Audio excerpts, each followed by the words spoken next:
Guys, you should watch Mo ba na si this. Samson ay uminom ng tubig mula sa isang bato na binuksan ng Diyos? Isang kahanga-hanga at hindi gaanong kilalang kwento ang isinalaysay. Si Samson, na binigyan ng kapangyarihan ng Espiritu ng Diyos, ay tinalo ang 1,000 na Filisteo gamit lamang ang panga ng isang asno, isang supernatural na tagumpay. Ngunit pagkatapos ng labanan, ang kanyang katawan ay bumagsak dahil sa pagod, at siya ay nabalot ng uhaw. Sa takot sa kamatayan, siya ay sumigaw sa Panginoon, "Ngayon ay mamamatay ba ako sa uhaw pagkatapos nitong dakilang tagumpay na ibinigay mo sa akin?" Pagkatapos, nangyari ang hindi inaasahan.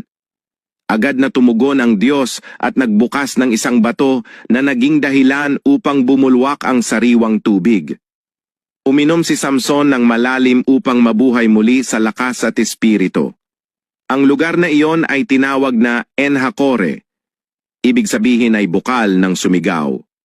Ang kwentong ito ay nagpapaalala sa atin na ang Diyos ay hindi lamang nagbibigay sa atin ng kapangyarihan upang lumaban, kundi naririnig din ang mga daing ng kanyang mga pagod na lingkod kapag lubos itong mananalig sa kanya.